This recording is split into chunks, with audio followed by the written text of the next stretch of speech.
Clara sat at the dining table going over her upcoming presentation one last time. She had read it repeatedly looking for mistakes, but everything was in order. Her notes, spread across 3 pages, contained every key point and anticipated objection. Feeling assured, Clara realized that while her plan might not be flawless, it couldn't outright fail. She allowed herself a brief smile, but the stakes were too high to take lightly. She couldn't afford to risk it. Content with her preparation, she shifted her thoughts to timing. If she explained things slowly to David, it might sink into his analytical mind and he could understand her reasoning and agree. But that approach would give him time to challenge her logic. After a decade together, Clara knew his mind as well as her own and understood that in a battle of wits he would likely come out on top. So, a gradual approach was out. That left her preferred strategy, shock and awe.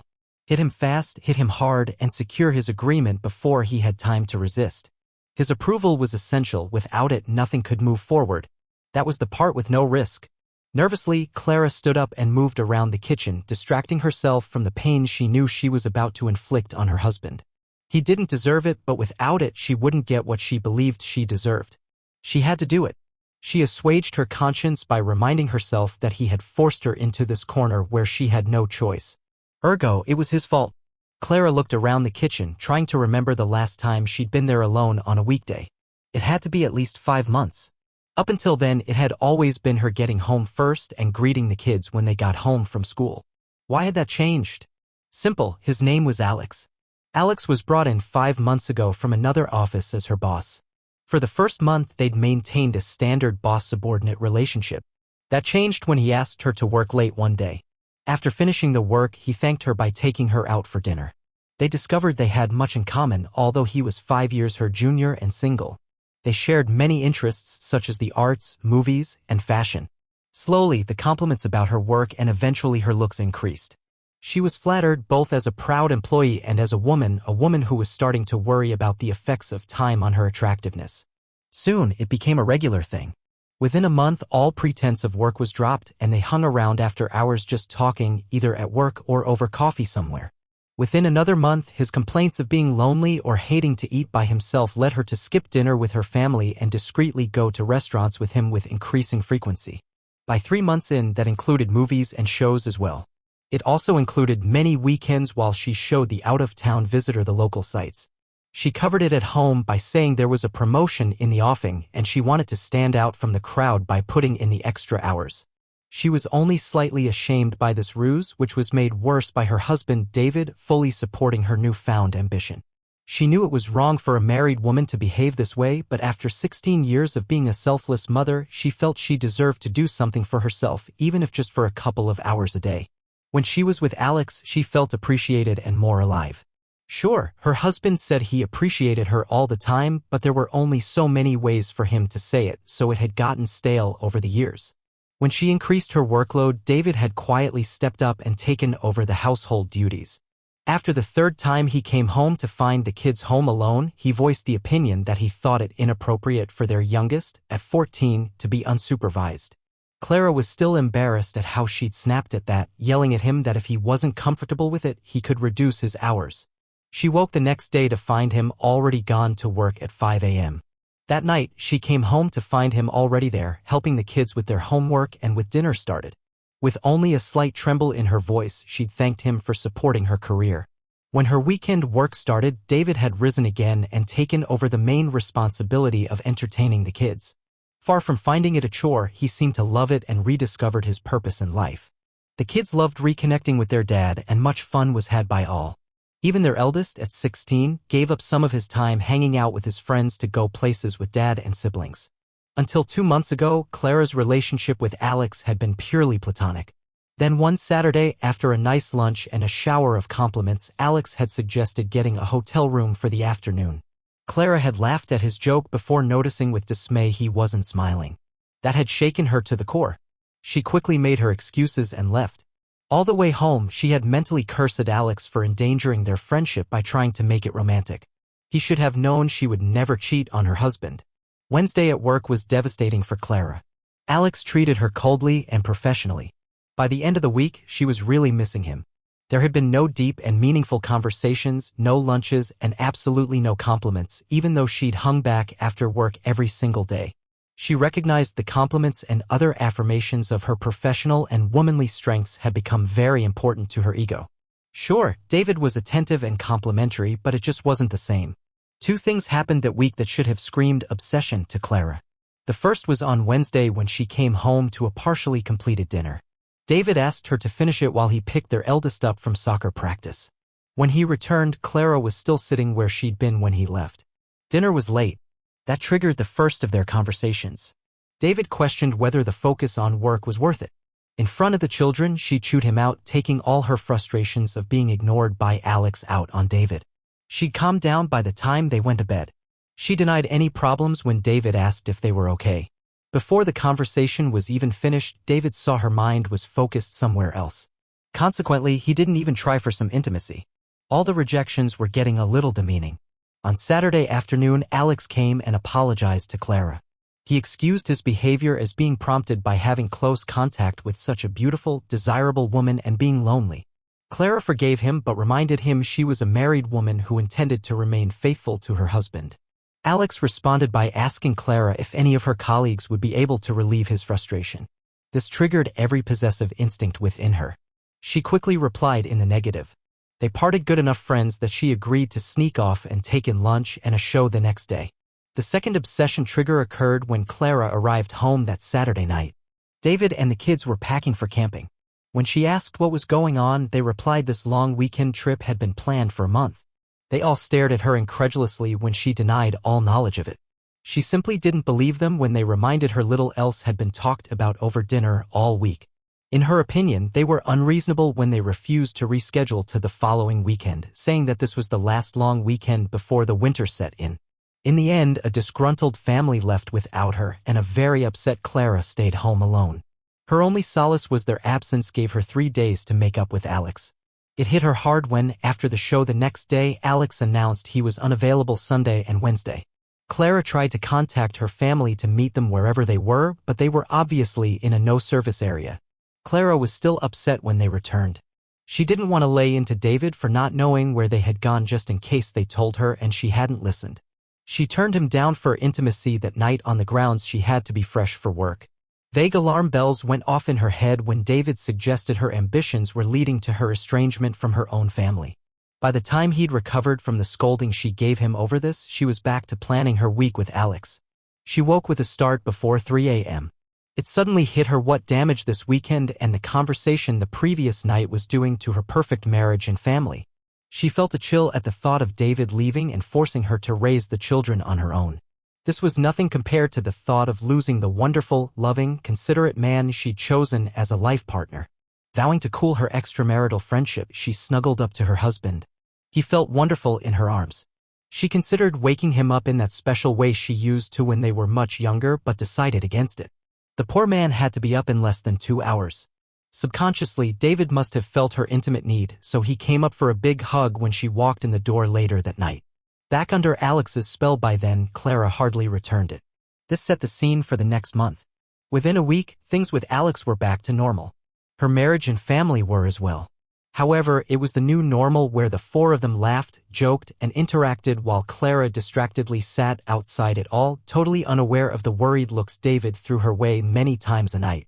Finally, David cracked and begged her to give up on the promotion. He reiterated his love for her and confessed his terror at the effect all this extra work was having on their family.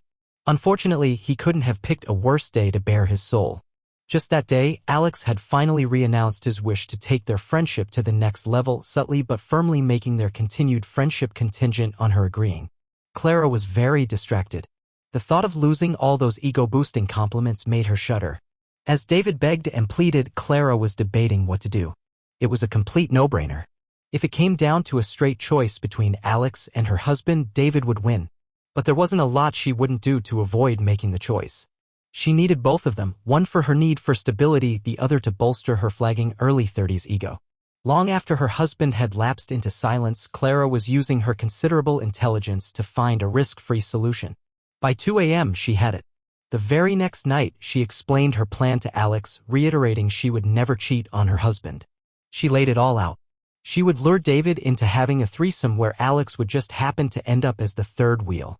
The men had never met, so it would simply be a matter of seemingly choosing Alex at random. If that worked, she'd work on a way of getting some solo time with Alex later with David's blessing. It wouldn't be cheating. She did warn Alex it would take a while to talk David around and asked him to be patient. Alex didn't reply immediately. He considered the time he had already invested in this pursuit. He had complete faith that once her artificial line had been crossed, the floodgates would open and she would be his whenever he wanted her, if that is what he chose to do. Warning her he wouldn't wait forever, he readily agreed. Clara was so grateful she didn't object when he kissed her properly for the first time. She drew the line after several minutes when he firmly cupped her left breast in his hand. Angry at her own excitement, she pushed his hand away, reminding him of her commitment to be faithful. They went to dinner. She wasn't particularly nervous about raising the subject with David. They'd always been open and honest about their fantasies and had role-played more than a few over the years. She was too tired to raise it that night, preferring to relax after David was asleep. The next night, the atmosphere just didn't feel right, so she again waited for David to go to sleep. This time, as she relaxed, she couldn't help a small moan escaping. Her imagined coupling with Alex was just so enticing. With a small amount of horror, she was interrupted by David rolling towards her. "This is a bit unfair, isn't it?" "Why? What's unfair?" "You lying there pleasing yourself after knocking me back for the last few months." Clara was shocked. Surely it couldn't have been that long. "Has it really been that long, darling?" "Too right it has. Since you started going for that promotion, you've either been too tired, too grumpy, or simply told me to leave when I try to start something." Even feeling as chagrined as she did, Clara still recognized this was a golden opportunity to raise the subject she wanted to. She spent a few minutes justifying to herself the effect her obsession with Alex was having on her marriage. Then she sought a way to open the conversation. She was so busy she didn't take note when David sighed and turned away again. She realized bringing up the idea of a threesome after a 4-month drought might affect David's ego. It might imply that he alone just didn't do it for her anymore. No, the safer path was to re-establish relations with David first. She rolled towards him and tugged him to her. Once on his back, he began snoring. Clara was too embarrassed to even continue relaxing. She had to get this out of her system shortly before it did any damage to her marriage. Clara worried. Until Alex came into her life, there was absolutely nothing wrong with her marriage or her intimate life. After 2 days of inaction, Alex was a little upset with Clara.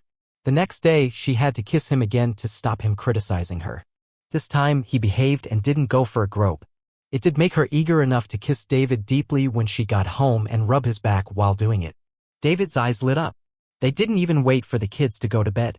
As soon as dinner was over, they retired to the little outdoor shed David had built to house their jacuzzi. It was his solution to maintaining a healthy relationship as their children got older. Once inside, David was eager to please her. After her commenting on his impatience, David defended himself by saying he didn't want to give her time to change her mind. David was considerate as usual, but Clara only managed to reach her peak when she closed her eyes and remembered Alex's touch that afternoon. The next morning, Saturday, David woke her in that special way she used to love, with his kisses caressing her skin. He no doubt thought she put the pillow over her face to stifle her sounds. In reality, even with her eyes closed, she had trouble pretending David was Alex. It was a pleasant but confusing experience for Clara.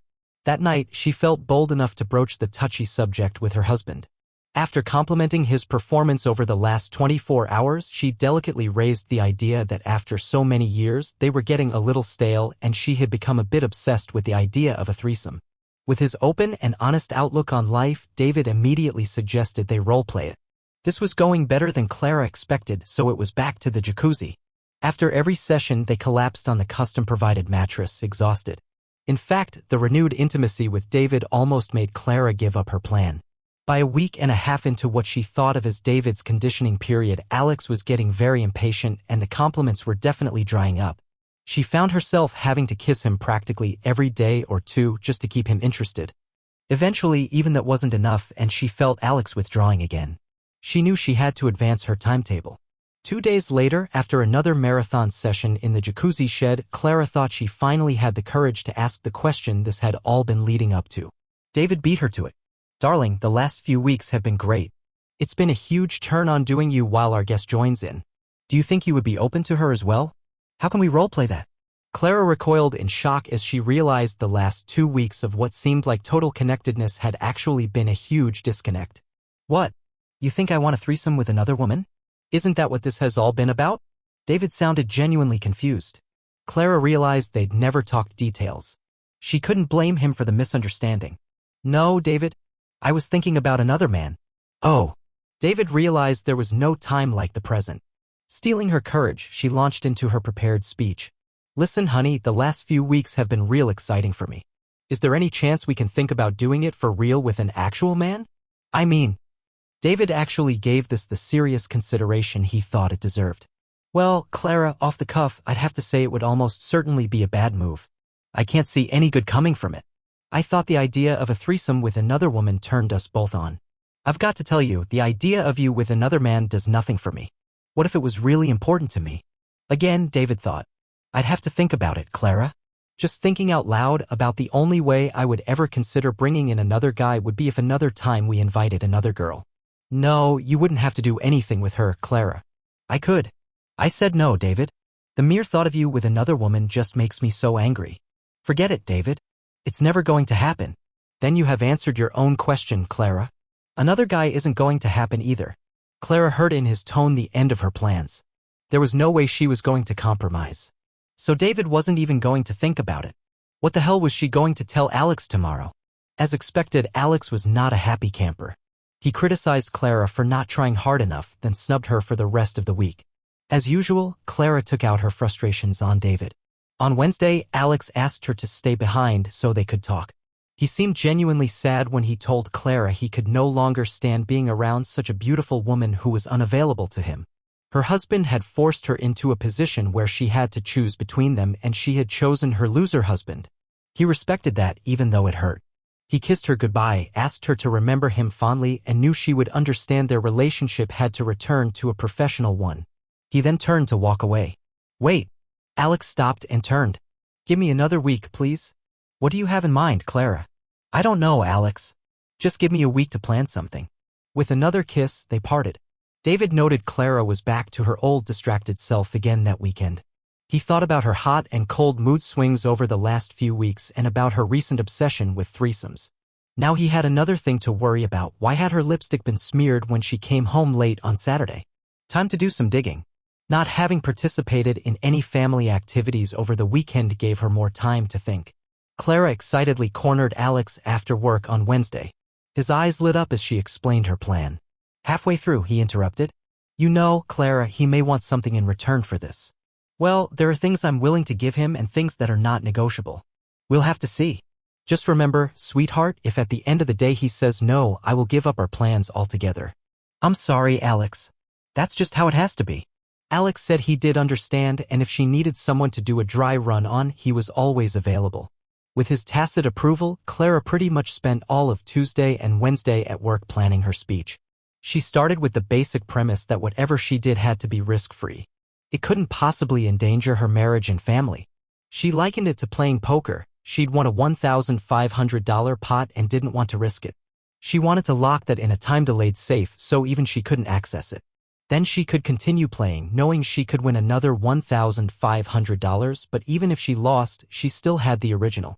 On Wednesday night, Alex took her to dinner for a full dress rehearsal. After the main course, he told her to give him her best shot. Well, Alex, I've decided to hit him hard and fast tomorrow night. I'll start by reminding him how much I love him, lay it on thick about the kids. You know how I look forward to their graduations, attending their weddings, and grandkids' christenings. Then remind him about the plans we've talked about for our retirement. Alex's mind drifted at this point. Typical woman, she launched straight into the emotive stuff that would work brilliantly with another woman. They never seemed to realize men were far less emotive and more rational. Are you listening, Alex? Of course, Clara. Well, after that, I'll remind him that I gave him an opportunity to participate in me having some harmless fun, but he rejected it. I'll tell him he forced my hand and I intend on taking a lover Saturday night. Before he has a chance to process this, I'll lay it on thick about it being just fun, a bit of unemotional excitement. I'm sorry, Alex, I'll have to lie a bit there. If he wants to prove his love for me, he'll let me do it. I reckon I have a 70 to 30 chance of him saying yes right there and then. What do you think so far? Alex silently put the odds much lower than this but wasn't about to say it. He put his odds of scoring this Mila high less than 50%, but what the heck, it was the thrill of the chase that mattered. He reckoned he could have her once with zero risk. Many more times, and the risk of discovery and being sacked for having an inappropriate relationship would rise exponentially. Why do it more than once? He'd done this before and realized he'd already had 90% of the fun. But by maximizing the chances of Clara succeeding, he might get the last 10%. If I were your husband at this point, I would at least demand an open marriage. Well, he can forget that. I don't share. If he insists, I will back down straight away. Him taking another woman would end our marriage. That can't happen. You know you have the ultimate weapon to stop him, don't you? What weapon? Threaten divorce and him living in the poor house with no access to the kids if he insists on retaliation. No, I couldn't hurt him like that, not even as a threat I have no intention of following through with. Why not inflict a little pain, Clara? It's his fault after all. If he'd gone along with the threesome idea, we wouldn't be here now, would we? At this point, Alex grabbed Clara's hands and looked lovingly into her eyes. Come on, Clara. You deserve this. After 16 years as a dutiful wife and mother, you've earned it. Clara looked into those eyes and felt a warm tingle in her heart. I suppose so. That's my girl. Well, don't get too excited, Alex. If at the end of this conversation I even suspect David is not on board, then I give in completely. Fair enough. So, can you see any flaws? Can you see how I can possibly lose? Alex was firmly thinking about himself as he replied. No, Clara. It's definitely a no-lose situation. He shook his head at the depth of this woman's delusions. While they were waiting for dessert, Clara added a few notes to her outline.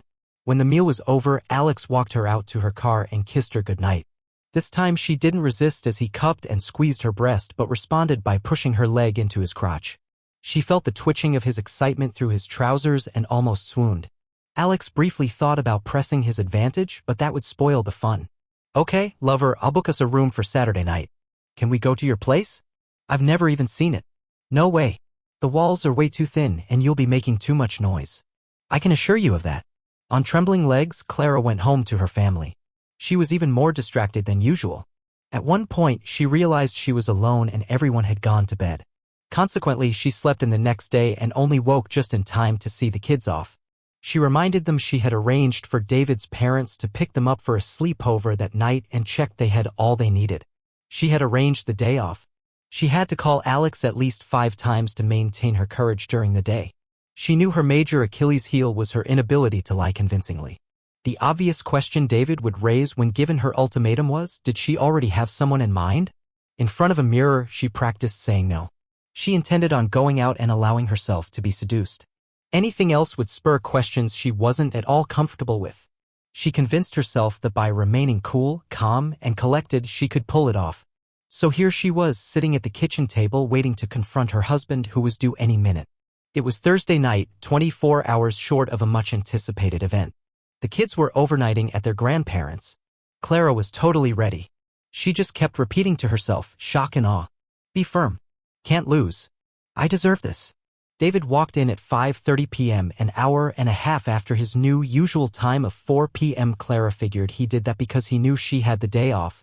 He saw Clara sitting at the kitchen table with a 3/4 empty bottle of wine. She rarely had more than one glass. So David not only knew this was a very special occasion but that her defenses would be weak. Hey, Clara. What are we celebrating? Did you get that promotion? We aren't celebrating, darling. At least not yet. Please sit down. We have to talk. To Clara's surprise, David beat her to it. I'm guessing this has something to do with the fact you've been so distracted for a long time now? Something to do with the fact you've almost totally ignored your family for the last 6 months? Something to do with the fact that apart from 2 glorious weeks, we haven't been intimate for 5 months? David, no. Don't tell me, Clara. Let me guess, you really love me, you are looking forward to sharing the kids' graduations, weddings, etc. With me, you can't wait until we attend our grandchildren's christenings and retire to live a life of love and luxury together, despite all that, because I didn't go along with your plan of sharing you in a sneaky threesome. You intend on cheating on me with your lover. When? Tonight? Tomorrow night? David paused at this point. Alarm bells were screaming in Clara's head.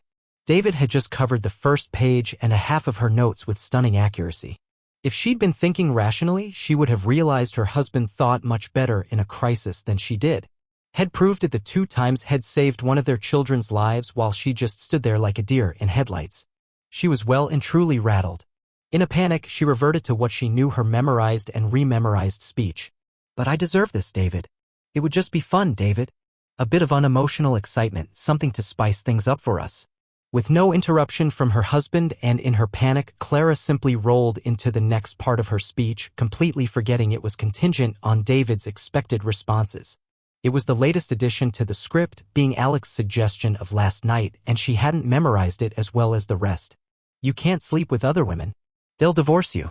I could make it so you never see the kids. The courts will take all your salary for house payments, alimony, and child support. Clara stopped as the expression on David's face finally registered in her befuddled mind. It wasn't the look of hurt she'd been steeling herself to resist. It definitely wasn't the look of resigned acceptance she'd dreamed about. It was a look of thunder personified. 2. What's his name, Clara? Whose name? Don't play games with me, Clara. The name of the guy who's been playing on your insecurities, flattering you, making you feel young again. The guy who thinks he can just take my wife away. What is his name? Clara was so far off script she was totally incapable of rational thought. She simply responded to her husband's order. Alex. But he's not like that. Not at all. How long have you been seeing him, Clara? We haven't, David. I would never cheat on you. You been seeing him, Clara? We haven't, David. I would never cheat on you. Stop lying, Clara. You've been coming home late every single day for months, going out on weekends, almost completely ignoring your family and cutting me off emotionally and physically. Was it his idea to stop being intimate with me? His idea to invite me for a threesome just so he could humiliate me? Clara was torn between being offended and horrified. How could she prove David was wrong? No, you've got it all wrong, David. The late nights and weekends were just talking, just going to dinner together. I'm calling you a liar, Clara. What about last night when you came in with your dress all creased and your lipstick all over the place? I know what you look like after a quick session. I've had years to learn. Clara was yelling now, desperate to get him to understand. No. I haven't cheated, David. I would never cheat. It was just talking, dinners, and kissing. You have to believe me, David. I would never cheat. David stopped and rested his face in his hands. Clara had never seen him cry, and she wasn't about to now. They both sat there stunned for several minutes. David finally looked up when he thought his face was no longer giving anything away. He was wrong. Clara was a perceptive woman and knew eyes closed to tears when she saw them. She was horrified she'd caused this amount of pain. This couldn't be happening. She couldn't lose. Desperately marshalling her thoughts, she remembered her script. Last page, the ultimate Gatuda fail-free card. That's it. She would give up her plans with Alex. She would capitulate completely. No harm, no foul, right? The situation was salvageable. Unfortunately, once again, David beat her to it. Well done, Clara. Your betrayal has killed our marriage and our family. Hell, it has killed me. I can't believe you threatened to take my kids away from me. David rose and slowly shuffled towards the door. Something about the way he said killed me sent an extra alarm bell ringing. It sounded so dead and final. David made it out the door and almost to his car before she recovered enough to chase after him. He hadn't given her a chance to play her go-to fail-free card. He had his hand on the door handle of his car before she was close enough to cry out. But I didn't cheat. David stopped dead. Without turning around, he spoke in a deadpan voice. Staying away from your family to spend time with another man while lying to us about the reason. Going to dinner with him. Kissing him. If that's not cheating, I don't know what is. Clara. It's over.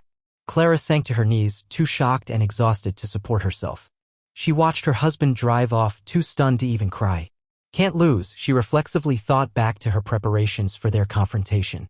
The only time the dissolution of their marriage should have been discussed was when she issued her hollow threat. It had never occurred to her David could dissolve it as well. Clara gave herself the luxury of feeling sorry for herself for a little over an hour. The knowledge she had perhaps terminally ruined a really good thing was just too big a deal to handle, and she shoved it forcibly into the background. This left another big worry in her heart.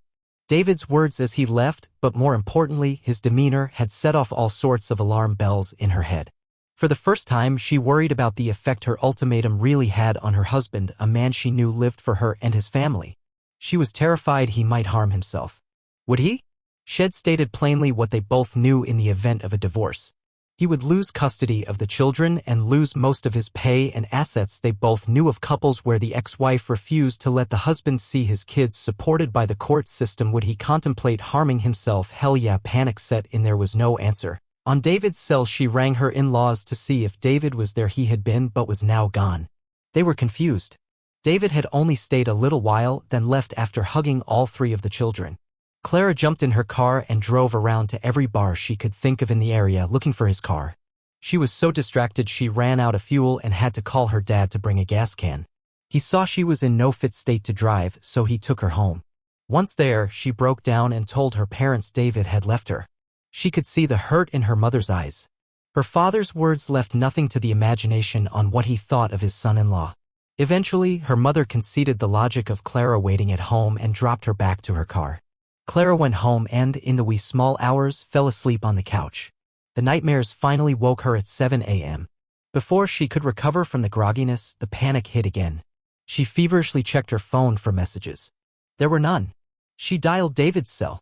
It went straight to voicemail like it was turned off or dead. After all, his charger was right next to hers on the kitchen counter. She rang his work only to be told he hadn't shown. She rang the police, but when she told them why her husband had left, they said she was on her own. By this time it was 8 a.m., so she got David's address book and phoned every friend she could find a number for. Everyone said they hadn't seen him. She then literally spent all day driving to every possible place she could think of, returning to the house every 2 hours or so to see if David's car was there. It never was, and his cell continually went to voicemail. The only time reality impinged on her frantic but pointless activity was when a message arrived on her phone. It was a simple one from Alex. Hi. Room 77, 6 p.m. You know how you cringe when someone runs their fingernails down a blackboard? That's what Clara's soul did when she read that message. She buried that deep as well. The next phone call was from David's parents. They still hadn't heard anything and wanted to know what to do with the kids. Clara asked them to look after them until further notice. Returning home, Clara sat on the couch and cried and cried. She must have slept on the couch again as she woke with a start at 3:30 a.m. She wept again as the now familiar hopelessness washed over her. She tried to picture David's face but couldn't. She knew then within a logical certainty that David was dead. She felt insanity beckoning. No, she thought, I can't face that. With practiced ease, that thought was buried deep as well. With dread, Clara got back in her car. As she did, she noticed her cell on the passenger seat where she left it. There was 1 message from her eldest and 6 from Alex.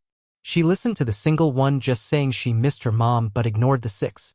Clara then spent the time until about 10 a.m. driving around the possible local suicide spots looking for David's car, bridges, ravines, any place out of the way where he could have parked his car and put a hose on the tailpipe.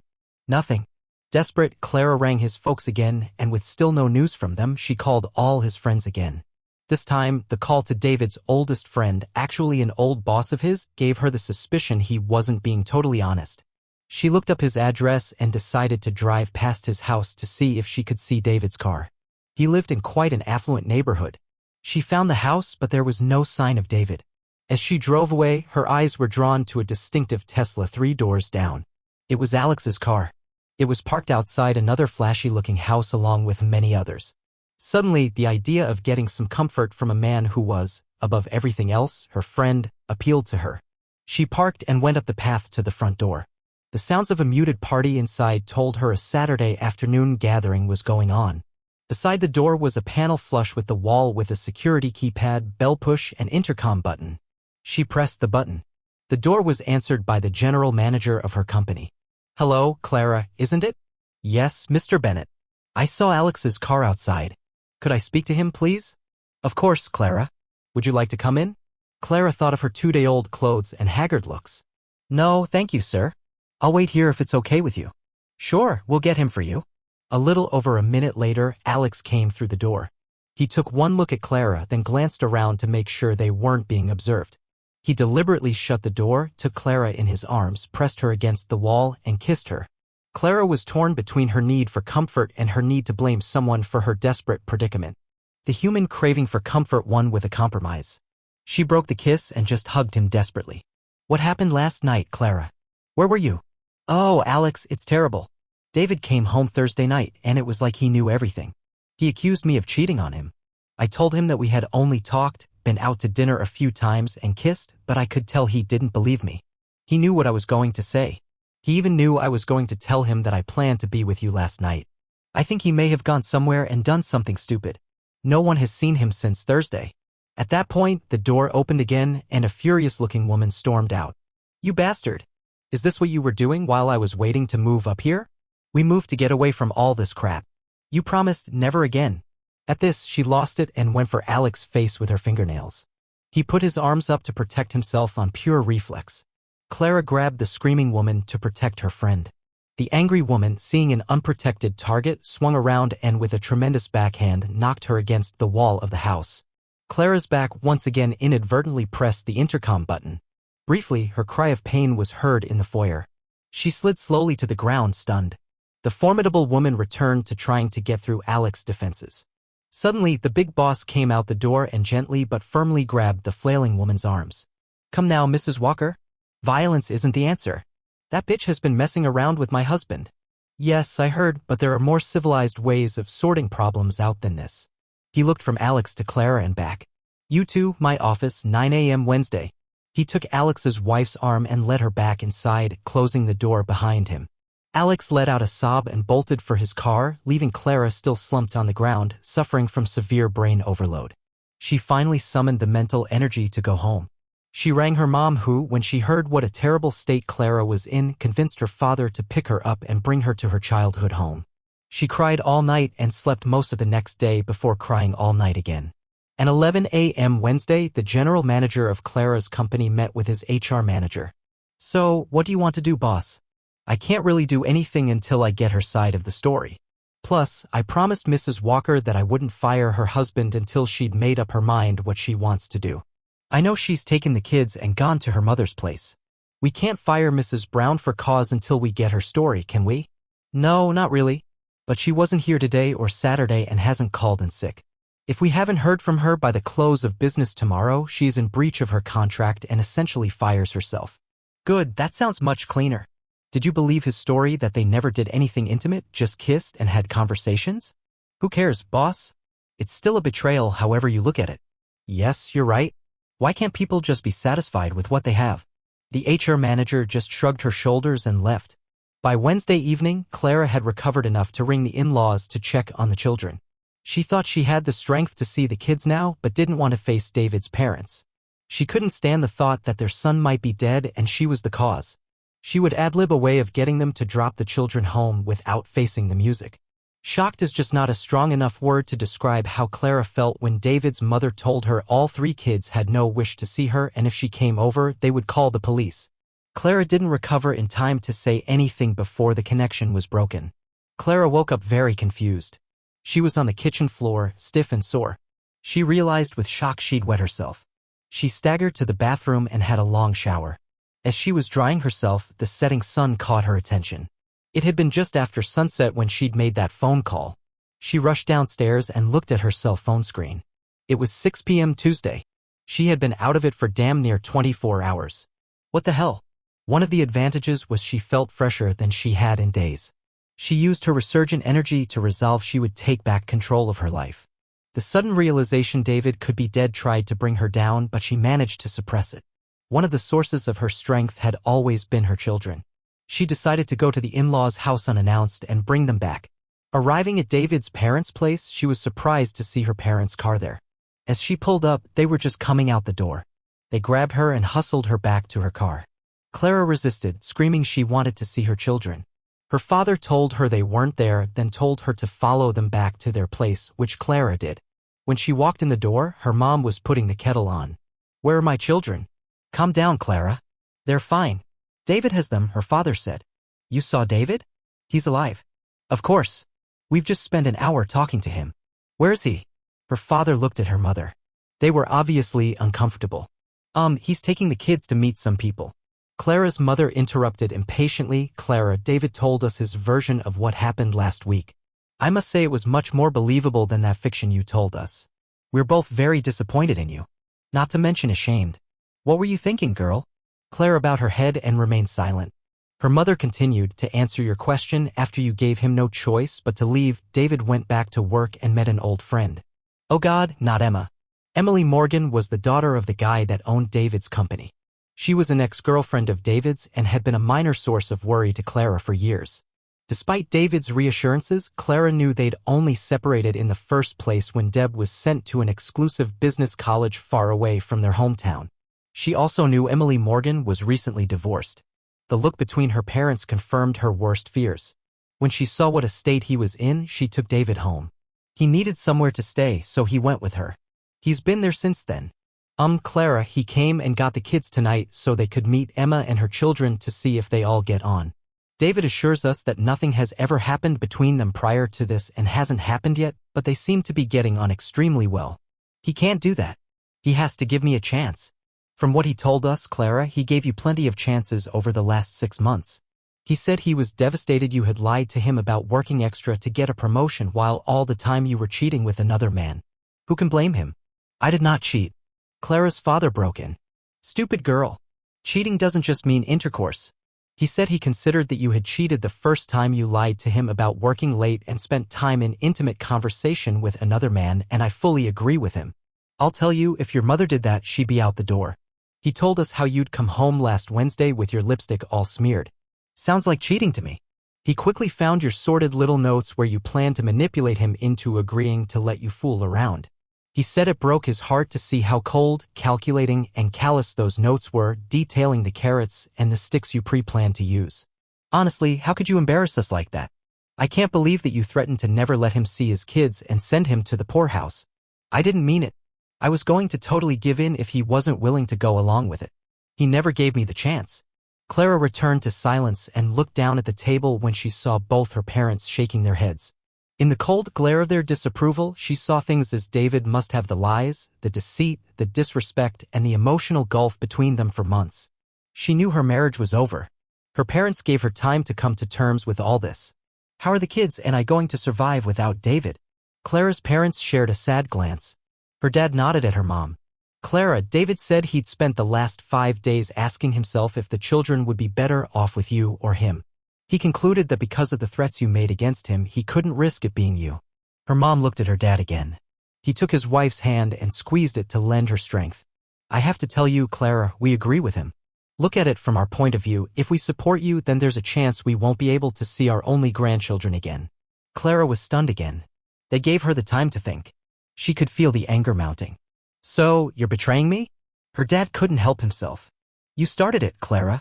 This verbal slap went over Clara's head. We'll fight you all.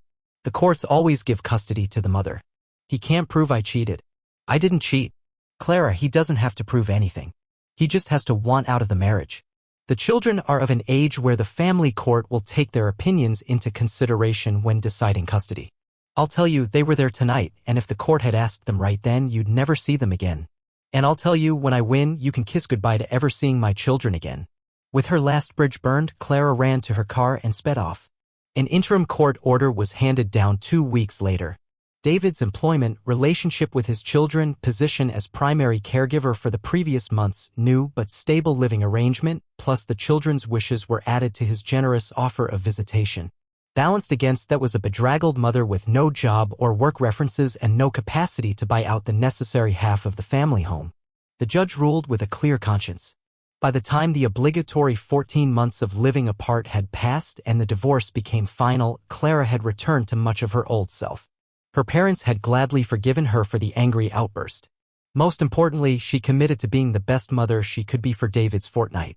She even agreed to join David and his new fiancée for a week. When the final paperwork came through, she barely batted an eyelid when the nasty email arrived from Alex blaming her for his divorce and firing. Many nights of pondering and self-reflection had made her conclude the reason her marriage failed was that she was just greedy when she should have been happy with what she had. She seized the opportunity to try for more. Really, the only thing that marred her resigned happiness were the nightmares. Initially, they happened every night but were fading to once or twice a week. The worst was what sounded like a church choir singing, shock and awe, be firm, can't lose, I deserve this. Nowadays, she seemed to be able to go back to sleep fairly easily by saying to herself, well, 1 out of 4 ain't bad, is it?